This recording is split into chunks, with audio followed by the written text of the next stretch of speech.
Les Russes qui commémorent par ailleurs ce jour la fin de la Seconde Guerre mondiale. C'est la deuxième fois depuis le début de la guerre en Ukraine, conflit que Vladimir Poutine tente de faire passer pour un retour de la lutte contre le nazisme. Mais la fête devrait aujourd'hui être particulièrement tendue, d'une part parce que le Kremlin redoute une attaque ukrainienne. Volodymyr Zelensky a d'ailleurs promis à Moscou la même défaite qu'Hitler en 1945. Et d'autre part parce que les cérémonies seront bien moins impressionnantes que les années précédentes, Nicolas Tonev.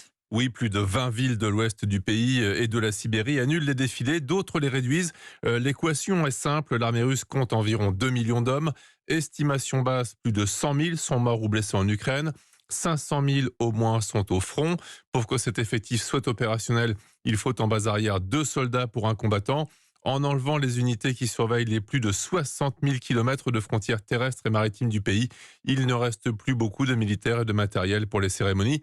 Alors Moscou va tout de même essayer de faire bonne figure. Les images d'entraînement au défilé montrent dans la capitale les lance-missiles intercontinentaux sur camions, des blindés récents. L'aviation sera présente, ce qui permet au Kremlin d'affirmer que tout se passera comme prévu.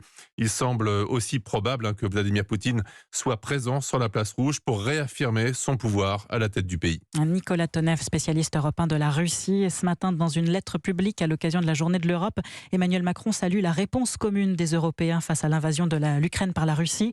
Aujourd'hui, dit-il, avec notre aide, l'Ukraine résiste et par son courage ira jusqu'à la victoire.